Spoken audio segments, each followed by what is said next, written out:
Welcome back everyone to TA Outdoors. I'm back in the woodland and today I'm with Paul Kirtley. Now I've done a video with Paul about 6 months ago now, which was a bushcraft skill related video, and that's exactly what this is going to be. It's going to be very in depth, there's going to be plenty of information. You might want to get your notepads out. We are doing a kind of woodcraft, campcraft, cooking and an overnighter extravaganza. It's going to be really fun. Hopefully you guys are going to learn a lot. I'm looking to learn a lot as well. Paul is just in the background at the moment, just looking at some hazel trees, which we're going to use for resources to start this campcraft section. So I hope you enjoy the episode.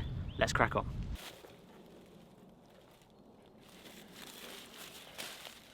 So, back with Mike in the woods, which is always a pleasure. And one of the things we're going to do today, as I think he's probably said, is we're going to do a bit of campcraft and a bit of cookery. And there's a skill that I wanted to show you, which is making a withy. And there's a few species which are particularly good for it. Hazels are good, whether it's European hazel, North American hazel. Willows are good as well. Some other species will do it as well, but hazel and willow are two of the best. So we've got some hazel here, so we're going to give it a go. Now it's early in the spring here, sap's just starting to rise. Some of this stuff might be a little bit dry still. We need to choose something that's green, and I can see there's a few little green, there's a few buds here that are starting to move, and there's a few little leaves a bit further up on the tree. So I know this is alive. Whether it's wet enough for me to start twisting it up is a different matter, but to give you an idea of what we're trying to do here, it's strong. Yeah, if we try and pull this and break it, we're not going to be able to do it.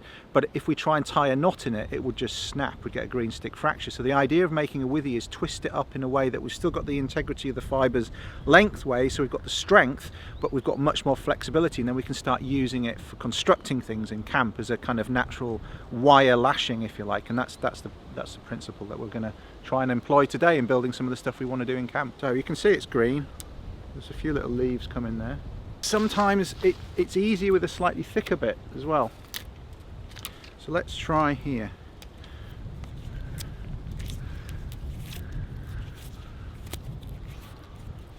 So I've got the little initial twist in there.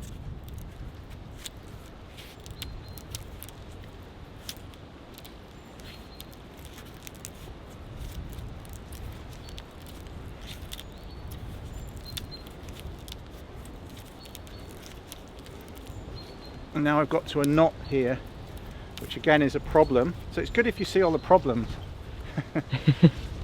There we go, that's the sort of pop you want. That's good. So it looks like the thicker bit might be better. Give somebody a mean Chinese burn once you've made a few withies. There we go, this is ideal. So maybe, if you just so you see here, see how we've got this damage here? Yeah. So something's being snapped off there at some point, and in retrospect it looks like that's limiting the flow of fluid, flow of sap if you like, up to this bit. So we've had this thinner bit which is not going to be strong anyway, and it's really quite dry. Even though it's still green, it's really not holding that tension, it's just breaking off, it's too brittle. Whereas this stuff here is doing exactly what we want it to do. I've got a nice twist in there, and now I've got an area softened up. I can create that crank. And that's like a bicycle pedal there, one where each hand is, and then with a crank in the middle. And I can get more twist there more easily, and then I can do that bit to push it down there. And then it'll go quite quickly then. It goes all supple then, isn't it? Goes it? very subtle, look, it's all supple now. Yeah. Yeah, and we lose a bit of fibre, but we've basically still got that strength there. And the mistake that people make at this stage is they do too much twisting in one spot, and they'll end up weakening it. So once it starts going, just go with it, keep moving it down.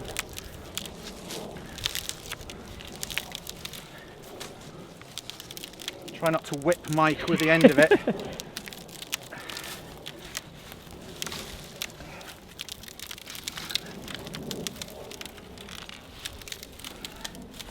See there? So it's twisting all the way down. And I use the flexibility to increase my leverage, like that. And then once that twist gets to here, I encourage that twist in further with my other hand. And it's getting to a point where it's quite stiff now. It's going to be hard to get it much further. It's about as far as we're going to get it. Little trick some of you will have seen before. if you put something like this under tension, you should be able to cut it with your knife, just using the fibres under tension. So I'm pressing into it with my hand, and I'm going to cut there all the way through. Okay, so that's just a little trick if you didn't have a saw. But this is a hazel coppice, yeah, and so we can reuse this. This is a renewable resource, and we need to leave this in a way that it's actually going to encourage it to grow back. It's not going to get any infection, so we don't want to leave this raggy end. I want to saw it off quite neatly low down. Trying very carefully not to saw into the thicker bit that's behind it. Like so. Then we're potentially going to get shoots off that again in future. The point about this now is that we can bend it in ways that we couldn't before, and we can start making lashings and bindings with it. We can even actually twist it up so much that you effectively create a timber hitch, like so. Yeah, and then the other end, that can be wrapped around something, and the other end can be fed back through, and you've got a strong binding. So that's still quite dry though, I have to say, but it's usable. So that's the basis of one of the techniques that we're going to use today, and we'll see if we can apply it in a few different ways. But that's a way of creating a really strong lashing from materials that you're just going to find in the woods, and as I say, hazel and willow are particularly good for it. Got the withy to start off with, one of the withies, but now I've spotted this, and even though it's quite long at the bottom, there's a good fork towards the upper part, and we want to make some tripods, at least one tripod. And one of the things I see people doing all the time is lashing 3 clean sticks together, and then the lashing has to do all the work. And what you really want is at least 2 fork sticks that can intermingle like this, and that starts giving you some structural integrity to the whole thing to start off with. And if you can get 3, all the better. You hardly even need a lashing then. And that's something that we're going to try and do today. So I've spotted this, and this has got a nice fork, and that can be one of our main tripod legs.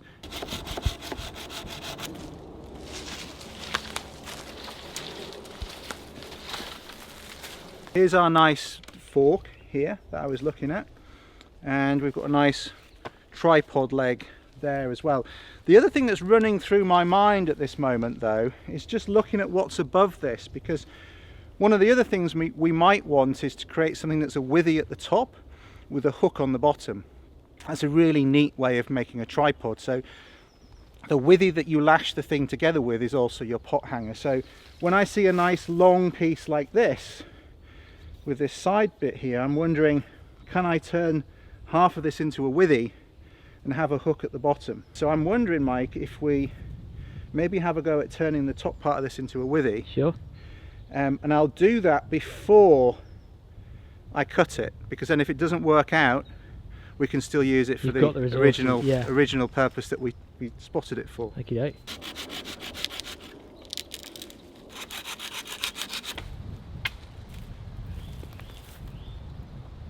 So you know, before the difficult bit was getting it twisted up to start off with. Yeah. What I've got here is a little fork on the end here, and I've left that there because I can use that like a key. I can turn that, and that gives me a bit more leverage to get the twist going initially. That won't end up being part of the end piece, but it just gives me that little extra bit of leverage to start off with so that I can start twisting. So I just wanted you to see that, because that some people would just take that off and then they would struggle to get the thing going in terms of twisting it, but that's going to give us a real advantage to start off with.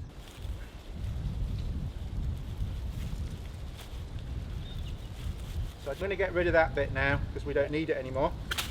But again, this is where it was up against another branch and it's rubbed. You can see there's no bark there and it's a little bit dead.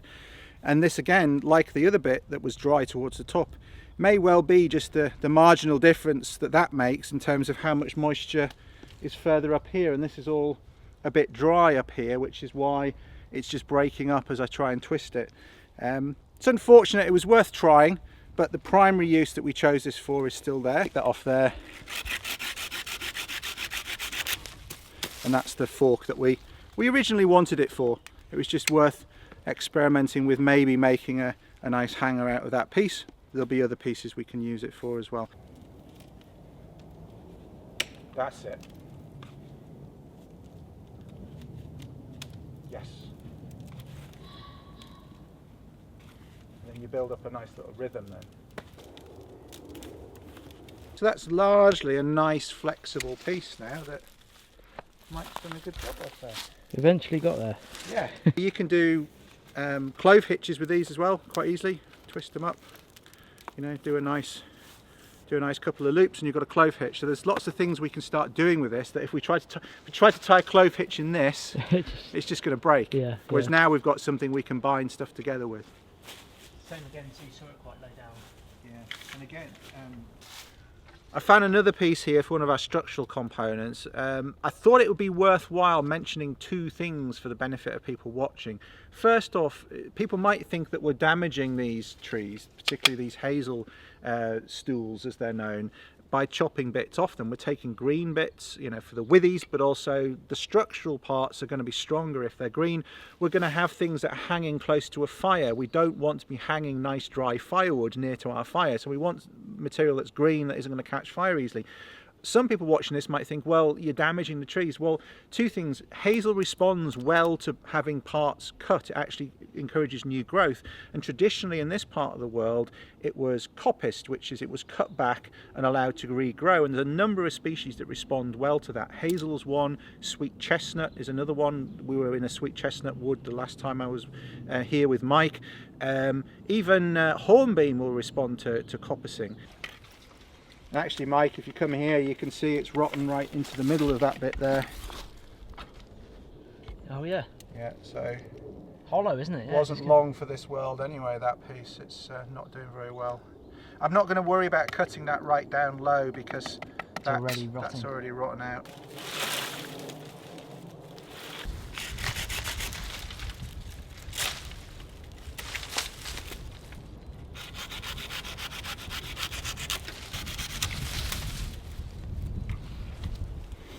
So, as Paul was saying earlier, you can see that these hazel trees have been coppiced.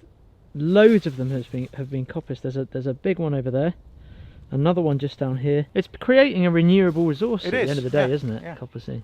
Yeah, and you know, the bushcraft that we might practice in this part of the world, in this sort of rural part of Britain, is tapping into that rural resource, that traditional resource that's already here. I mean, it's a native species, it's here anyway. It does grow with multiple stems from a single rootstock, but it responds well to being cut back, and it will encourage even more new growth. And it, you know, what do you want more than a resource that just keeps coming back that you can use? And it's a fantastic resource as well.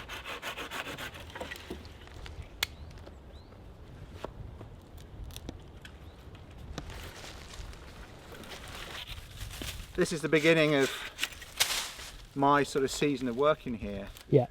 And we can use this right through this. It's not like something we're just going to do for an overnight. It's not just for the film. No. Yeah, this is going to be used, in the camps and stuff. Exactly. Yeah. One of the things for pot hangers and camp cranes and things that we're looking at making is that we want these sort of tick shapes where you've got a solid straight stem with a side branch. And that is quite a common feature with hazel once you start looking. And then once you've spotted that, it's like, what else is around it? Are there any hooks above it, below it?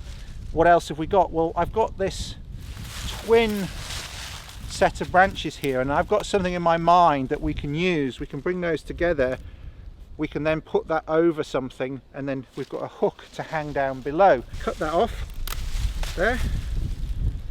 Got a hook here.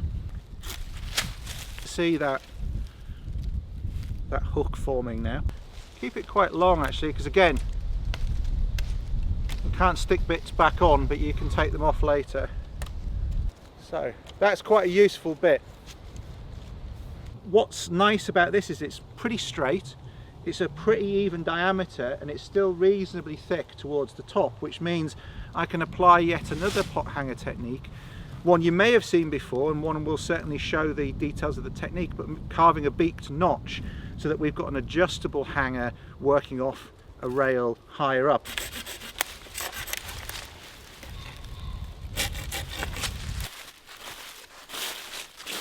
Sign of the bushcrafter there.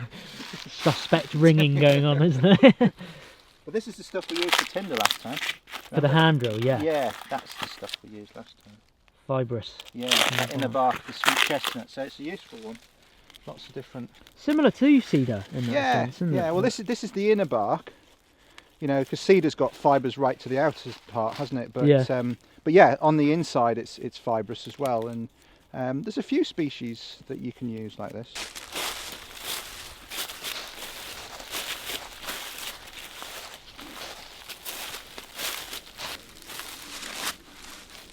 A lot more sheltered in here, isn't it? It is, isn't it? Yeah, dense.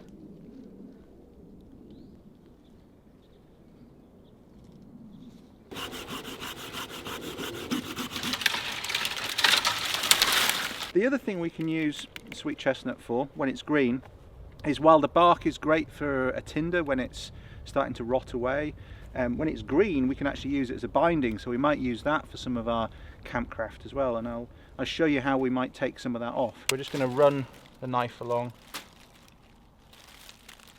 cut right through all the bark to the wood. Careful, because I am cutting towards myself bodily anyway, I'm not that close to anything important. And then as parallel as I can, and it's always going to be a little bit approximate, like so.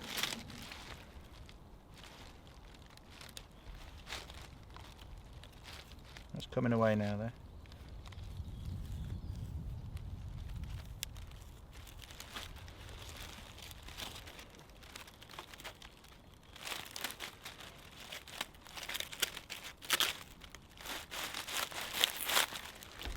There we go.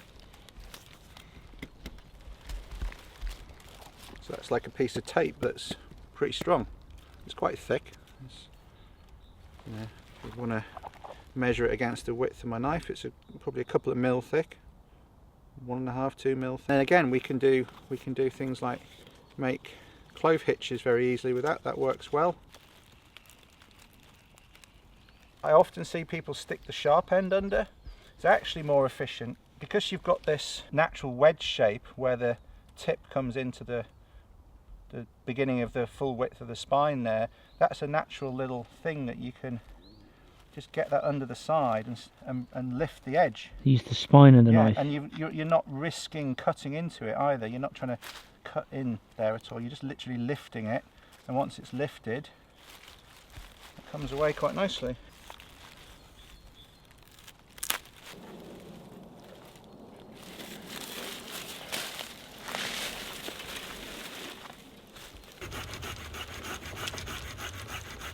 It's like any salad, there's micronutrients in there, and I think one of the things that we lack in our diet these days is diversity of lots of different types of chemicals, phytochemicals, plant chemicals, and you know, rather than just eating tons of bland lettuce or something. Yeah.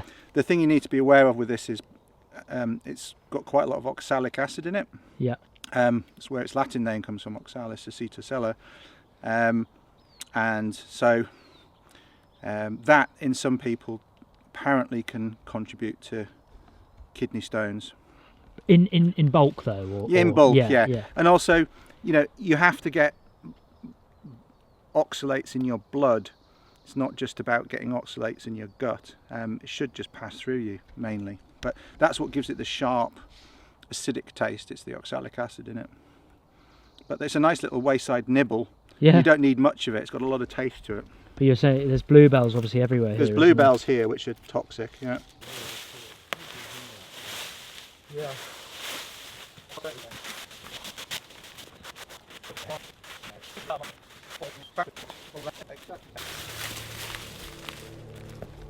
These are some of the hazel bits that we collected, and as mentioned, having these forks means that we've got this ability to interlock things. Like so.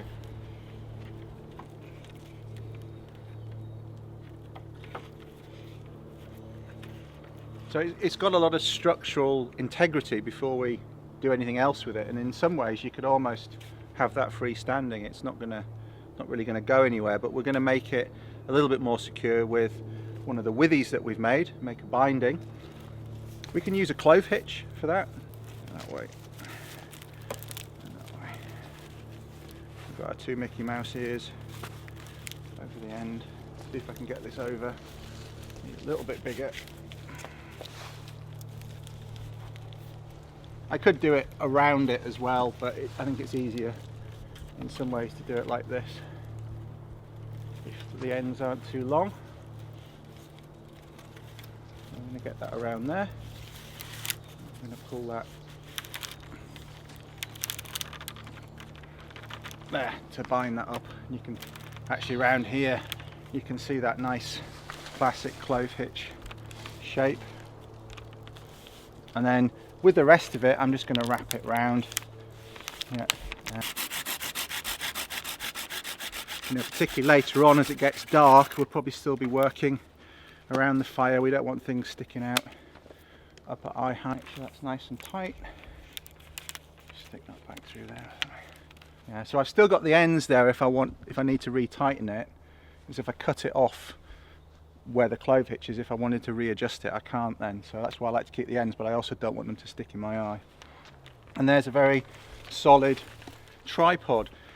And the thing I was talking about before down in the woods, if we'd managed to create one of these with a hook on the end, we could actually have a perfectly serviceable pot hanger there in and of its own right, with a tripod and a hanger.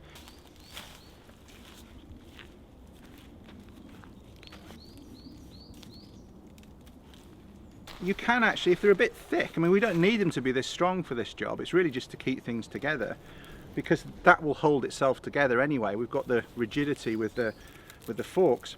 If it's all a bit unwieldy, you can actually split these down. You've got, you might have to pull them apart a little bit, but you know, you might only need that and we can use that for something else. So we've got that benefit as well. And then the final thing to say about these, if they get a bit dry because you've had them out in the air all day, you know, it's sunny, you can wet them a bit and they'll you know, become a bit more flexible with that as well. There we go, another clove hitch.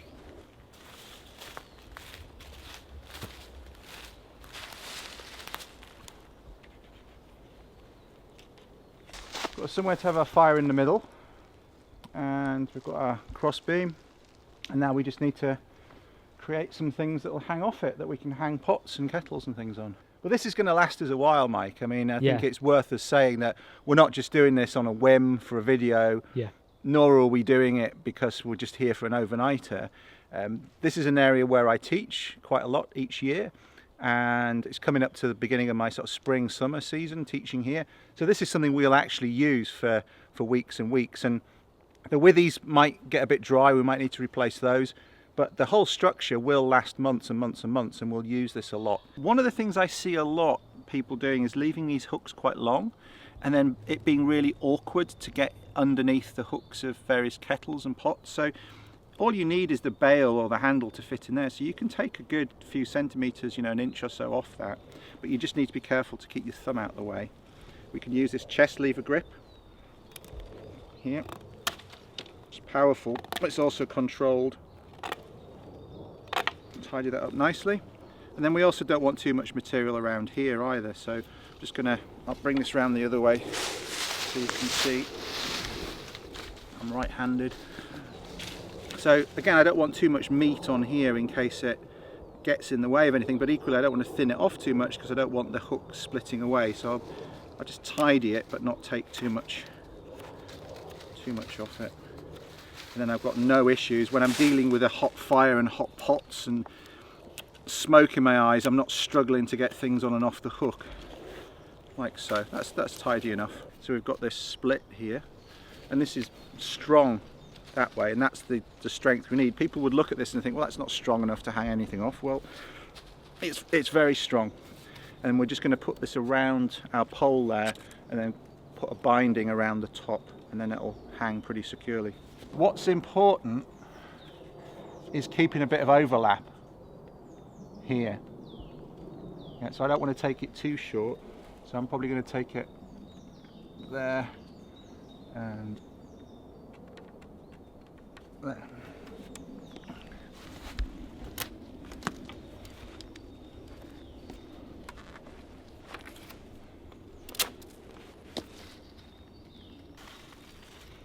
This is our sweet chestnut bark that we stripped off before, and the idea is that we'll use that to bind this up here. Now sometimes it can be easier to do this first and then just slot it over the end, or sometimes you can manage to do it here. I think I'm going to do it here. It'll be easier for me to keep it in one spot for Mike to film it, and also it's just I've got the ground to rest on as well.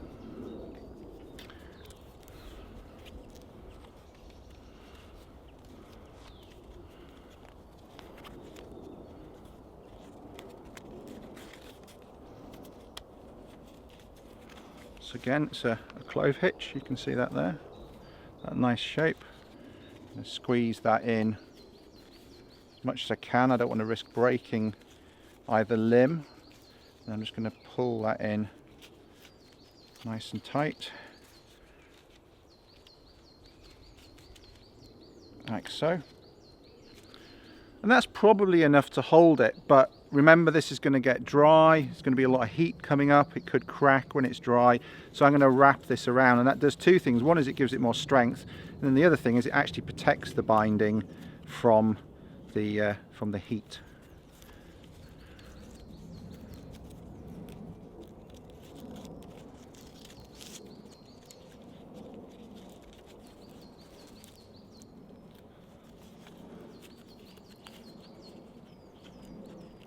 Just tuck that under. Doesn't need to be any particular knot, it's really just a case of creating a wrap. You've already done the knot that's securing it. Try not to punch yourself in the face. Yeah.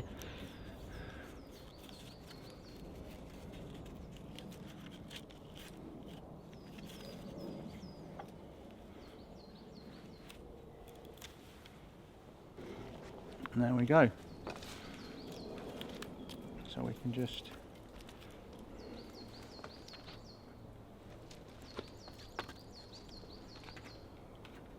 it's important that it's not resting on the binding itself. You can see here that what's happening is that the bit that's resting is each part of this because of the diameter of this pole.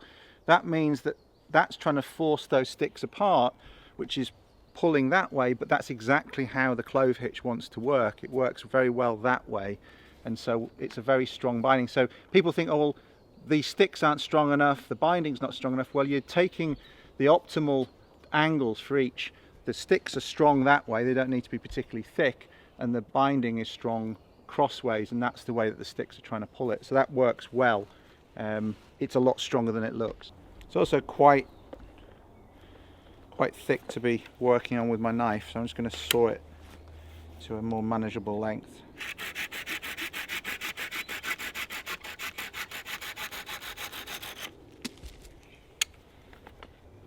I can tidy that off a bit.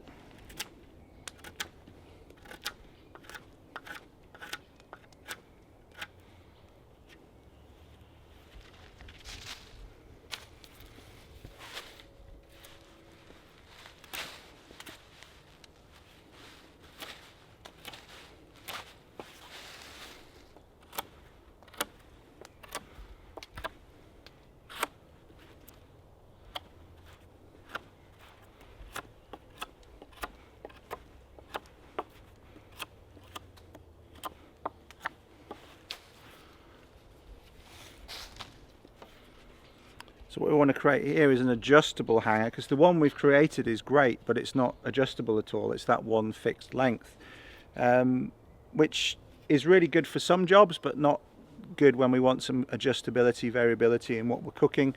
And so this is going to be an adjustable pot hanger, and we're going to use a beaked notch, and then we're going to create something on here that we can hang the notch off. So first off, what you want to do is measure this up. Think about how high off the deck you want it.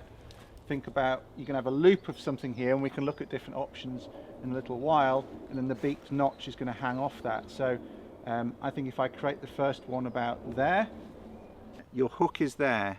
Yeah? That is the side that you put the notches, not the opposite side. because it won't balance properly otherwise. It goes on this side. I'm not casting aspersions at anybody, it's just it works better, so let's do it that way. Where I put my little mark isn't actually the center line. It's a little bit off that, as far as I can tell. So it's more about there. I'm going to move down a bit, gives myself a clear space. Let's do it about here. So I'm going to create a cross. And I see some people hammer this in. You don't need to. Yep, cross that way and that way. And there's that old adage of measure twice, cut once. Just double check that you're in the right place. Now the other thing that people do wrong is now they cut the wrong way into this and they end up with the notch the opposite way around. We want a beak that points down towards our hook at the bottom, so we're going to cut up to it. And there's a couple of little tricks to this. First is start off, you want that deep, yes, but you're going to be gentle to start off with. You're just going to slide up to it gently, like so, and then you're going to reinforce that. What you don't want to do is ping up and through the top of that cross.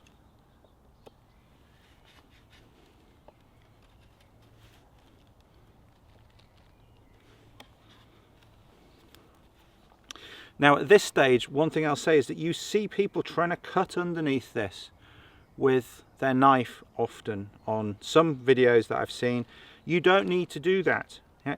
Both of your cuts will intersect, one there, one there. You will naturally end up with an overhang as long as your undercut is, this cut here is slightly angled rather than straight into the wood. You will then end up with a beak.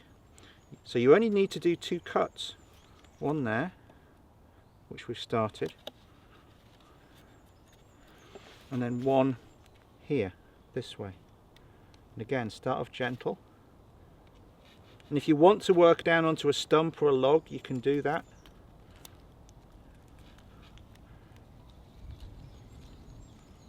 This will pop out in a sec, there we go. Just mind your hand there. If you be mindful of what's going on. I like to use my thumbs to reinforce because it's very controlled. Now you should be able to start to see as I cut in here, because I'm doing it at a slight angle, can you see here that that starts to get undercut because I'm doing one that way and one that way, and those cuts are intersecting. And that starts to give me the undercut here. I don't need to start trying to get underneath there, which can work to split that away. And it just looks a mess when you're finished as well. And there is an aesthetic to doing things as well. It may sound a bit pretentious. You can phrase it in the sense of, if it looks good, it generally is. So you can see there, I'm doing a cut that way. And now I'm doing a cut that way and undercutting slightly there with that little stop cut. Just slicing it. Now the other thing is we don't want to make it too thin because then we start weakening it, and we've got about enough of a notch there. I'll do maybe one or two more slices. Like so. We started with our cross, 1, 2. We sliced up to that side, just that angle, reinforced that cut, sliced up to that, reinforced that cut, and then we end up with that nice beaked notch. There's no need to go under there.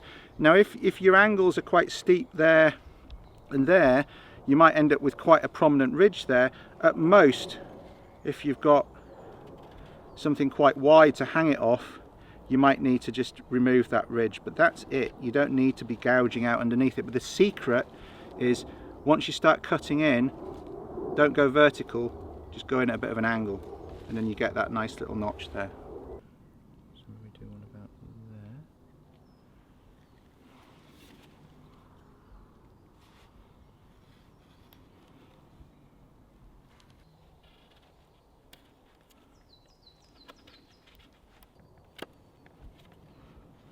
The one there.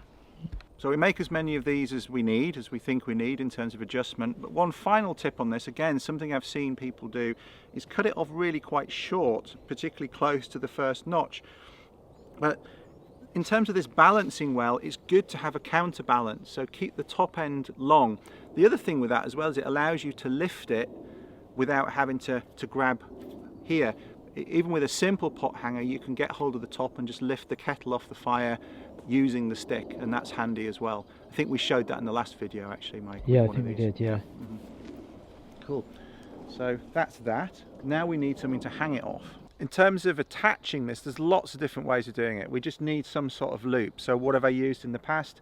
I've used natural cordage, I've used discarded bits of fence wire that I found lying around, or you can even use a bit of paracord, and that's one of the good things about this being up so high. You have a hot fire down here, but it's a metre below this, so paracord's not going to melt up here. If your flames are up here, you've done something wrong. You've got a bonfire, napalm on your yeah. campfire or something. So again, we can use the ubiquitous clove hitch, and we can pop this around here, pop that through, and then we're going to go around and do the same again. Clove to start off with, shorten that up slightly, I'll do it, and if we want to make that into a constrictor again, I'm going to stick that under there, like so, and then I can trim that off. What I've seen people do a fair amount is just hang that off there like that. Yeah, which, because we've got the counterbalance at the top, isn't too unstable, but it isn't as stable as it could be. There's a neat trick to making it very stable, and that's this. What you do is you pass the end up through the loop, and then you hang that there, and that sits against the bar as well as hanging off there, and that's much more stable. And then that's our adjustability from there to there, and we can put some more in there if we need them.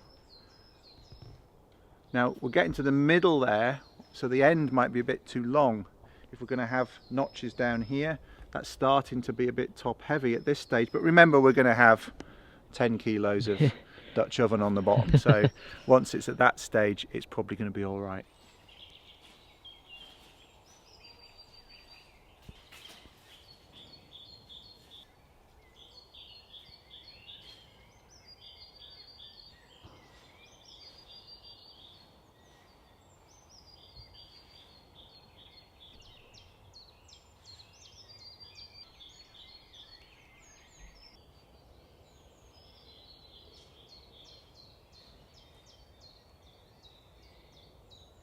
Okay, so I hope you're enjoying the video so far, guys. There's certainly plenty of information in there from Paul. What we're doing now, we just need to collect some firewood. We've sawn up a load of it. We've still got some more to collect, but we decided not to film that because how many times have you seen us cut firewood before? But Paul's just collecting some kindling. We're going to get a good fire going, get a good bed of embers, ready for some Dutch oven, some cast iron cooking, using the pot hangers that that Paul has conjured up earlier, so it should be really good. It's sunset now, it's about 5:47 p.m. The sun's setting in about, I'd say, half an hour, maybe 45 minutes. So obviously we're going to lose light fairly quickly because we're still back end of winter. So the plan is I'm going to set up my tarp and get my sort of sleep system set up, and then we're going to get cooking and hopefully maybe film a few more craft skills for you guys before it gets too dark.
I thought we'd get the kettle on at least, Mike. Yeah, we're due it. We had due, yeah. And this will give us some hot water for cooking later on and stuff, and washing up as well. So one of the things I always try and do is, as soon as I get the fire lit, then, you know, unless we need the fire for warmth, which we don't even at this time of year, we're not cold, then get something over it. You know, otherwise you're just wasting firewood. You spent all that time collecting that firewood. You're not using it for heat, you're not using it for cooking. Exactly. So kettle is the best thing. So some people might say, well, why have you left it so late to put the fire on? It's like, well, because we haven't needed one, and we just have to collect more firewood. But now we fancy a brew, we want to start cooking, we'll get the fire going. We need to get the hardwoods set up and producing some embers, and that'll take a while, you know, for roasting the dinner, part of the dinner anyway. So if we get the kettle on now, we can start building the fire up, and then that'll be working for us while we're doing other things. This is the moment of truth with the pot hanger as well. Dun dun dun. Well, yeah, it's had an empty kettle on it just as a height test. We don't want to test it over the fire, we want to know it works. That's a big kettle as well. There we go. Yeah, there's probably about 8 or 9 litres in there, so like, I don't know, what's that in pints? 16, 17, 18 pints, something like that of water. Yeah, so this is what we're talking about here. Even with the weight, it's not pulling it down so that it's not resting on the binding, it's resting on the wood. The wood's pulling apart, but that strong bark and the clove hitch that we put on there is holding it all together. So yeah, strong enough, absolutely.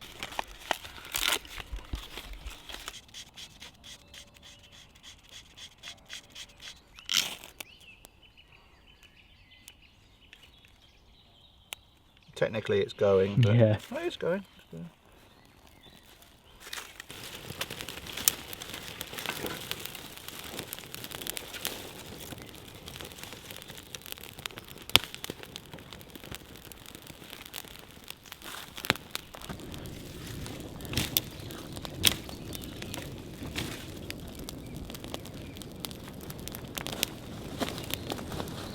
Now this is why you want your kettle filled and ready to go, because you've got all this heat coming off the initial stages of fire.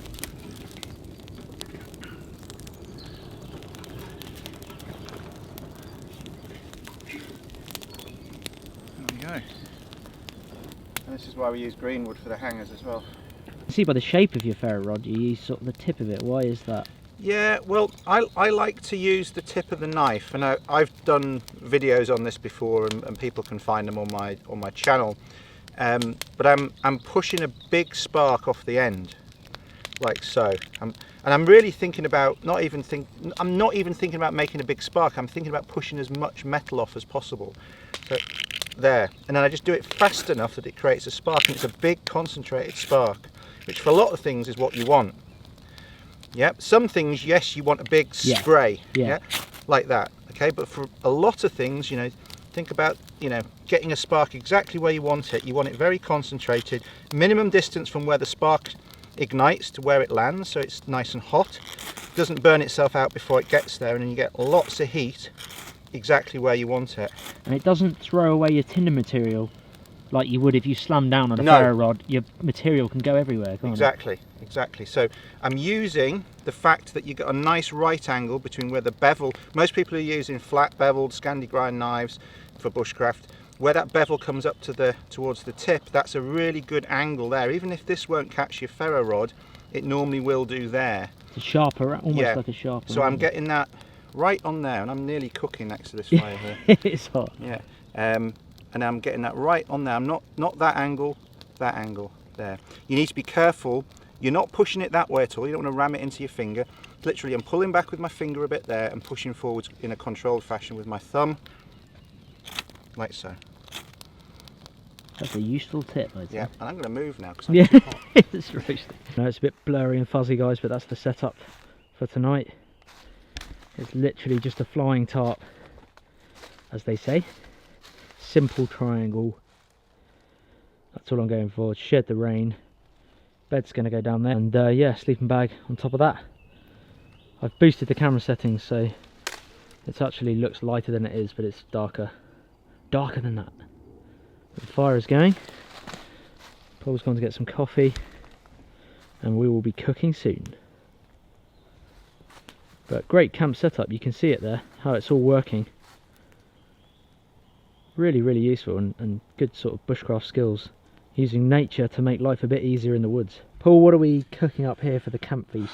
Well, we are going to do a roast chicken, which is always good anyway, but there's a little bit of pimping that I got from a Jamie Oliver cookbook. I can't remember which one, but fundamentally it's some butter, lemon, garlic, or lemon rind, garlic, some thyme, which you very dutifully pulled off the sprigs for me, and some Parma ham. And then we use the rest of the lemon inside the cavity. So basically I'm going to mix all this together, and we've got this nice little corn-fed chicken here, and we're going to slit the breasts. We can do that now because it's easier for me to do it before I get my hands mucky with the butter, and we can do it from any end really. I'll do it from this end here. Just going to not make a big cut, just going to cut the skin without cutting into the flesh too much, and then just get the finger in there and open that out, and that's where some of our stuffing's going to go. And if it's got a decent size, decent bit of leg on it as well, we can do a little bit. Like I say, I'm going to pop that lemon in there. Stuff, I need to basically get this butter. It's a bit cold tonight, so it's quite hard.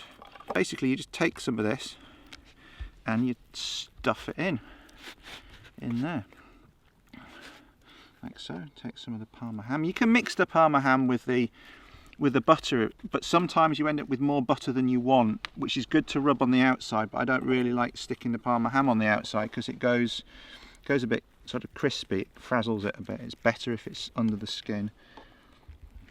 So I tend to keep them separate. Thought we'd have a bit of a woodland treat. I'm gonna have to up my cooking game now, I think. It's due time for me to to actually up my game. Well, you have been hanging around with Dustin I as know. Well. Who's a dab hand. I keep coming back for feasts all the time. And now the guy's going to be like, Mike, come on, you need to pull something out of the bag here. Can't be doing my beans on toast anymore. Oh, there's nothing wrong with beans on toast. Toast's actually quite hard to do. It's really tricky. It really is hard. I'm going to start getting some.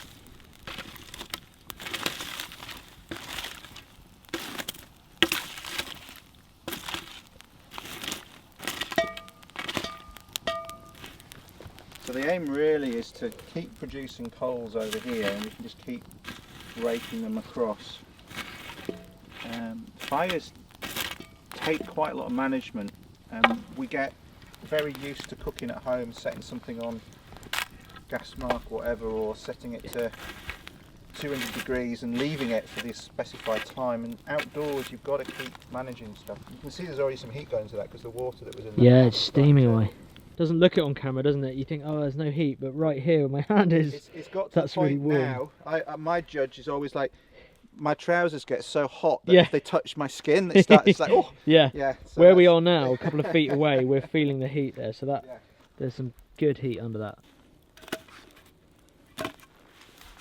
So with these Dutch oven lids, they've got these lips, so you can put embers on the top, and we're going to do that. So we've got some heat coming from above as well.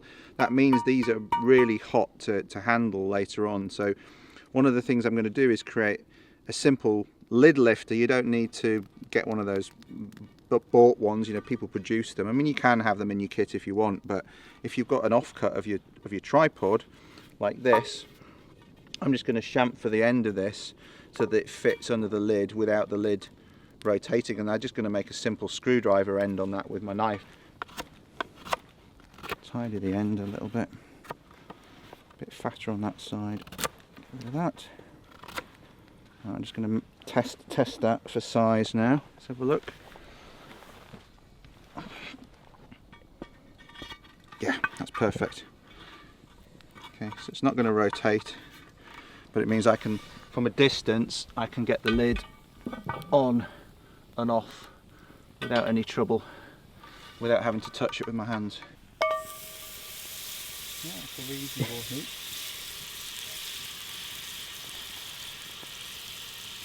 That's not hot actually on the handle, which is good.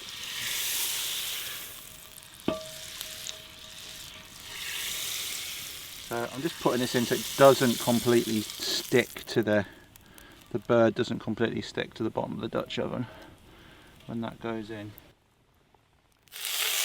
Oh, that was hot.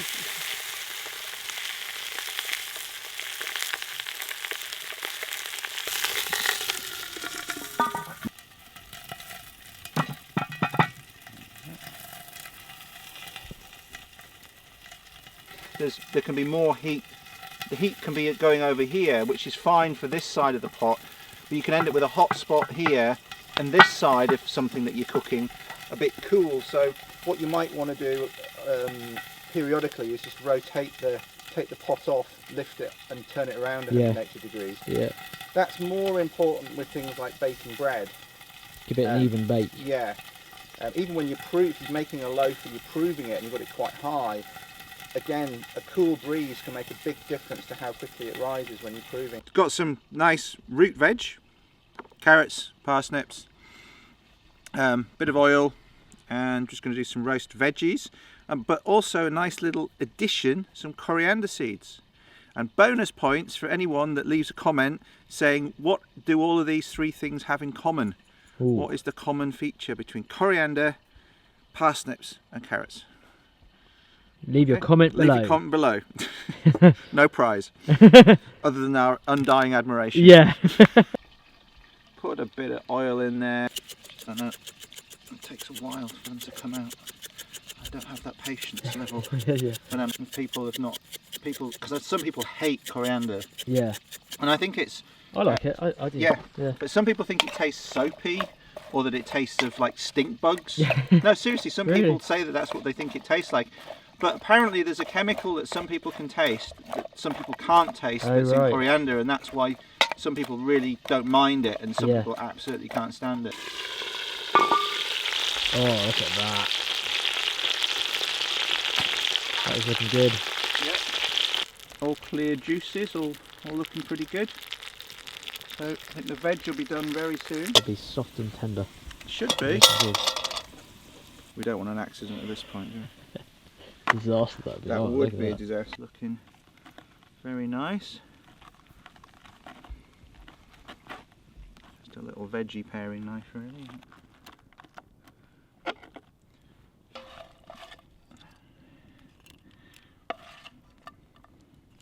Midnight feasting.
Good morning guys, hope you're doing well.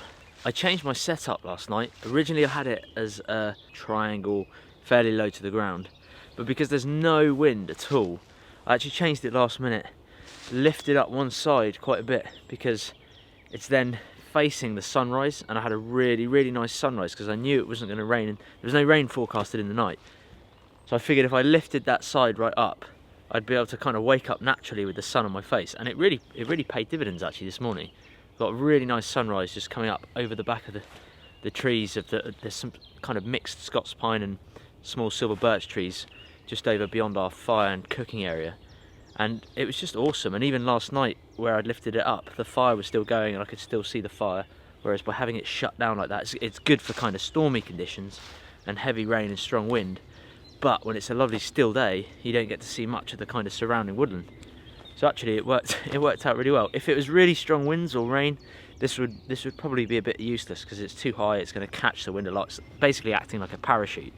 So that's essentially the setup of the tarp. Just a small kind of lip here. It's still about 2 or 3 feet away from the ridgeline, so any rain does get shed, and I'm still well underneath there, so I would have kept dry if it did rain. But basically all I've got is the kind of small, really cheap ground sheet that I use with my lavoo. That's why it's kind of shaped funny, because it's for the lavoo. And yeah, I just had that. Then I had a thermarest, which is there, air mattress, sleeping bag on top of that, and yeah, just rolled my jacket up for a pillow, and it works really well. Really pleased with it. It's always handy having a tarp like this, because you can then sort of take your boots off and actually step on something, you know, that's not directly on the ground before you get into your sleeping bag. It's just handy, I find, and it rolls up to nothing anyway, and it just sticks under the bag and the bottom straps there with the tarp. And I carried on my ridgeline. I had an extra long ridgeline, so I carried it on from the edge of the tarp here, wrapped it around this big old silver birch, and then I wrapped it around the other silver birch over there, which is at an angle, and then I can just air. It's not wet anyway, there's a little bit of moisture on the sleeping bag, just air it all out afterwards.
Grab as much bacon as you want. Oh, Paul, thank you. No worries, mate. First pancake. Look at that. Bacon Not bad as well. for the first pancake. That's really good, yeah, I was quite impressed. First pancakes are normally rubbish.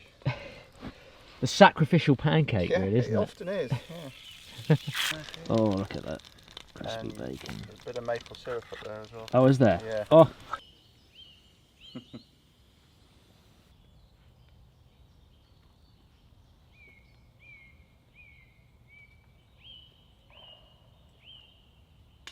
So we have just had a lovely hearty breakfast that Paul has cooked up.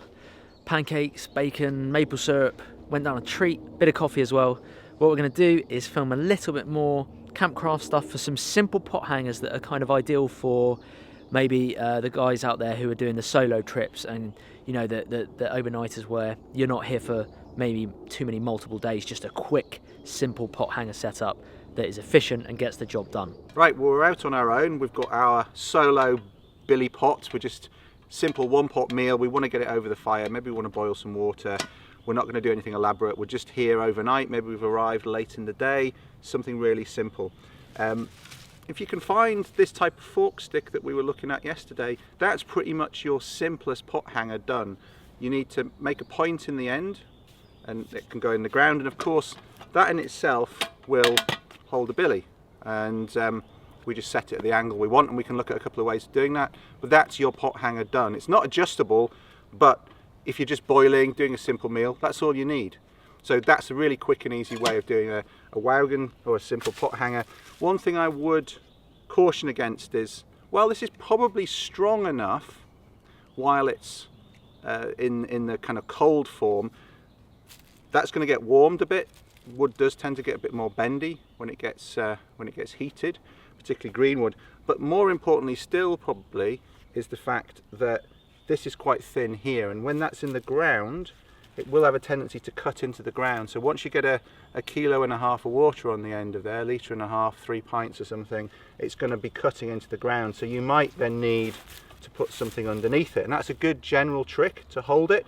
But I generally like to start with something a bit more sturdy, and my rule of thumb, and it literally is a rule of thumb, is something about thumb knuckle thickness is good, because then you're going to have no trouble with it bending or breaking or cutting through the ground as much. Okay, so we'll use this, yeah, because this is obvious. Most people are thinking, yeah, okay, I can make a pot hanger out of that. I don't really need to tell you how to hang a billy pot off that. This, however, maybe is less obvious. It's just a stick. We can't always find a fork stick. We might not be in a terrain where there are lots of things like hazel or sweet chestnut or other things with lots of nice side branches. We might just be having to rely on other species where there is less option. So we can still make a good pot hanger out of this. There we go. Now that's about as short as I want it, because I want it to go into the ground. I want my fire here, but I don't want the main body of it too close to the fire. One of the common mistakes I see is people making short little sticks, too high an angle, it's too close to the fire. It's also really difficult to get the pot hanger, the pot hanger to hold the pot. If you've got more of a gentle angle, you can more easily balance the pot on the end, and I'll show you a neat way of doing that in a second. First thing though, we want to make sure we know which way this wants to sit. It's going to have a natural stability point, a natural point at which it wants to rest. It doesn't want to sit there. Its centre of gravity's lower than that, as it were. It wants to come to an equilibrium down there. So that's where we're going to let it sit, because as soon as you put a weight on the end, when it's sitting where it doesn't want to sit, it's just going to turn around. You might end up with your pot on the fire. So first off, ascertain which way it wants to sit, and it wants to sit that way. Okay, and we can maybe mark that as the top, just so that we remember which is the top when we're working on it. Okay. Of course, you can do all of this quickly. It's not going to take as long as it takes me to explain it. I'm just going to get rid of some of these little side branches. I'll get my point on the end, just a 3-sided point. It's a quick and easy point.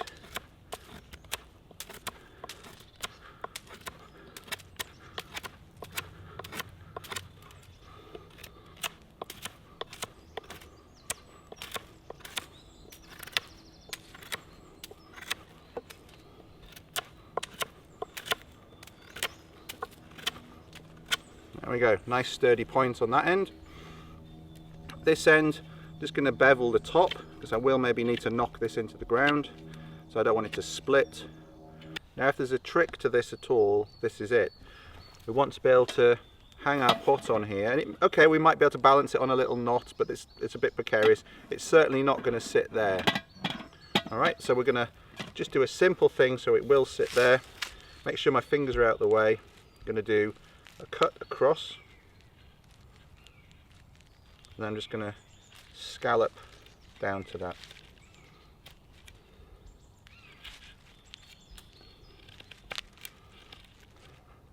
Now with this type of pot with a really thin bail, you don't need this to be particularly wide.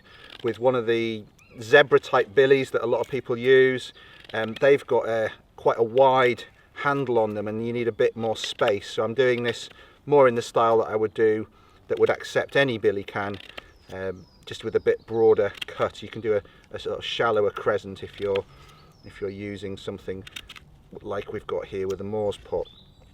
One other thing to say, another reason for having a fairly chunky stick is that even once you cut into it, you're not weakening it overly so, whereas a thinner stick, by the time you've cut a reasonable recess in it, you're almost all the way through and you're going to be in danger of the end of it snapping off. We can easily get that to sit in there. People want to put all sorts of fork sticks and things in here. You don't need to do that. If you've got reasonably hard ground, think about how much fire you're going to have, maybe about that much. Size of your billy, like that. And then we can mark the ground now. I'm just going to get something to knock this in with. Another reason you want this to be strong, because if that's too weak there, it might break. Okay, and you might be thinking, well, that's empty. So yeah, we've got full billy can there, plenty of water in there, litre and a bit at least in there, and then that's going to sit nicely on there, and that holds very well. And if you're at all worried about the ground being soft here, as I mentioned, you can still do this trick where you pop a stick in and it just spreads the load, and that will hold it quite nicely. Yeah. And that's what you want if you're just doing a quick overnight when you're not staying there very long, just a quick meal, quick brew even, you can do that. So we've made our really simple pot hanger, but maybe you want something that's a little bit more elaborate. Maybe you want to do some more elaborate cooking. Maybe you want to have something that's adjustable. Well, this is a really nice way of taking that concept of a diagonal pole and creating something adjustable on the end. And we're going to need 4 main pieces for this. You need quite a long pole. Yeah, I'm 6 foot tall, 180, and this is taller than me. It's at least 7 foot. Yeah, so just to give you some idea of the length of this pole that I'm using. We need some sort of hook, similar to what we made yesterday with the beak. Yeah, so we want something with a nice tick in it, like here. But I do actually have one here, and the reason I like this one better is because this is all aligned, so I can hammer that in without any risk of that splitting off. If you imagine I hammered that one, I might break that off. So when it's like this, where it's a bit more of a Y rather than a tick shape, you're more likely to split it. So ideally you have something where you've got a vertical and then you've got a side branch. That's perfect. So I'm probably going to use that one for my upright, this one for my tick, for my hook, and then the 4th piece that we need is another tick like that, and that would make a hanger as well, but I'm going to use this one that way round.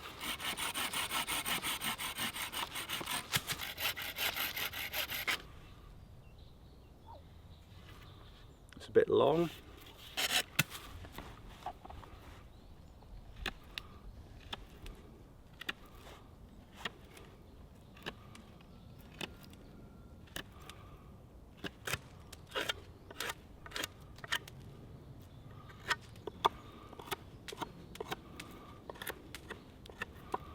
The reason I keep all this quite tidy is because the more clearance you have here, the more it will work on different types of pots.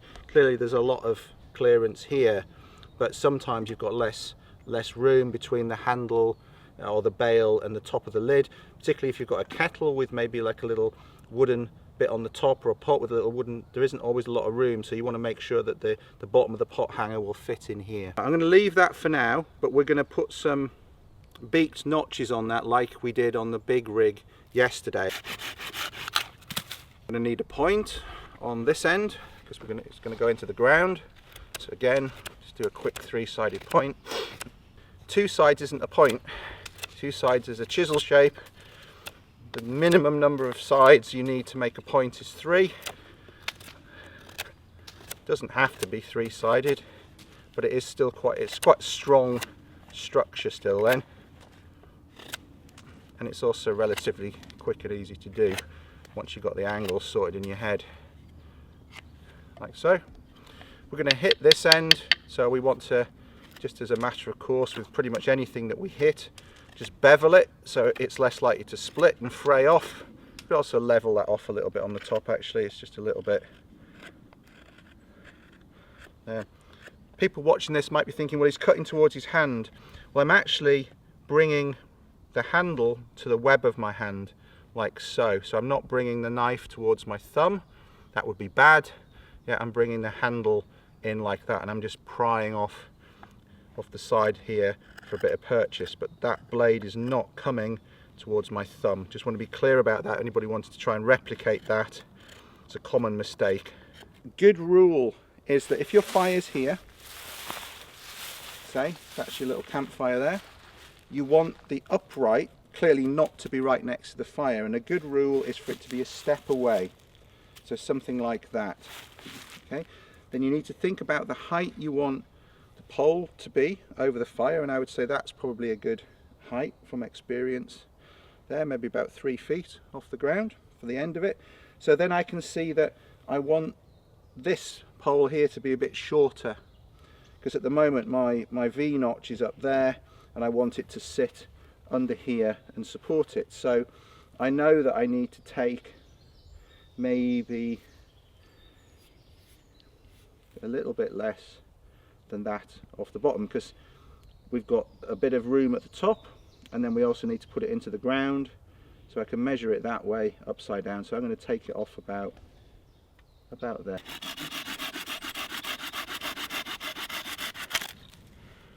Again, put a little point on the end of this. 1, 2, 3. That's going to be a few inches into the ground, and that's going to sit in there, and that's looking pretty good. That's a little bit high at the moment, but once I've knocked that in a bit, it will come down. Now, this is a touch on the thin side. It's thinner than the big pot hanger we knocked in earlier, so I'm going to be gentle with it. Don't want to break it. That's going to sit in there like so. Now again, that wants to sit there. While that's there, we know this is the top, so we need to do something to this end here and get rid of that little side branch there.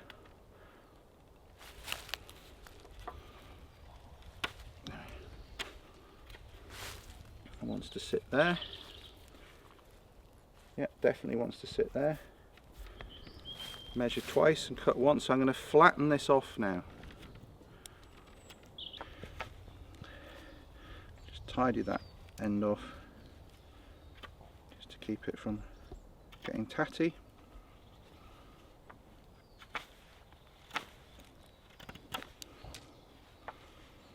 Okay, now I'm going to cut a tiny little notch in here, a little V.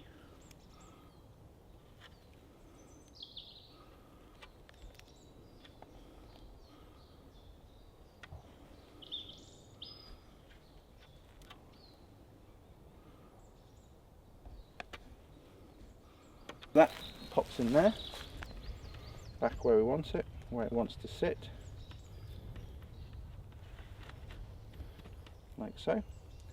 Now if I hang something off there, even though the pivot point's close to this end, enough weight it's going to lift the other end, so I'm going to need to pin the other end down.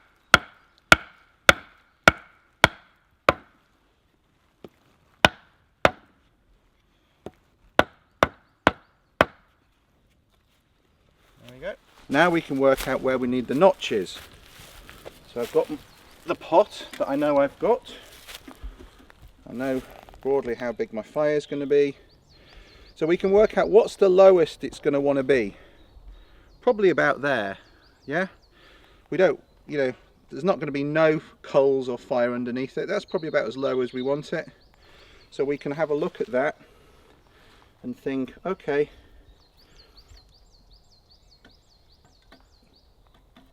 just double check. That's where I want my first beak.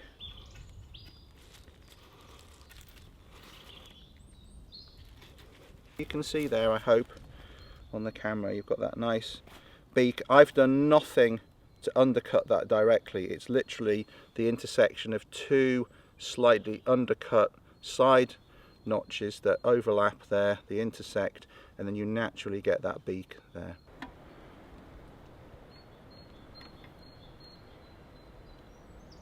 Alright, so this is the little notch that I made earlier. This is my beak's notch, and that should just sit in there. Now you can see why I thinned it out at the bottom as well, so that end, that screwdriver end, will fit in there. I could probably make that just a little bit thinner now that I've fitted this. So we can do that. You don't want it weak, but this here I can just thin down from the bottom just a touch. There we go. Yeah, that's just a neater fit now. And this is why you want the beak on the same side, because if you think about the center of where that weight is pulling down, it's literally directly, maybe slightly off, but it's almost directly underneath the beak. Whereas if you put the beak on the other side, and again I've seen lots of pictures of people doing that, posting it on social media, it tends to hang at a funny angle. Imagine it was the other way around, where the hook was on the other side, it would pull it away, and it's more likely to fall off. So it balances really nicely. Just keep those beaks on the same side as the notch, as the hook rather, sorry, and make sure they're all nicely in line so there's no kind of skewing force.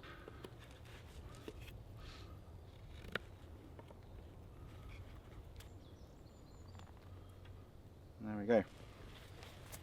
So that's our high position, or low heat if you like, and that's our low position or high heat. And we might choose, we want to put another one in the middle there, and of course you know how to do that, you don't need me to show you how to do that. But yeah, I would caution against putting loads in so close together. You generally need a low and a high and maybe one in between for, you know, varied billy can cooking or a kettle.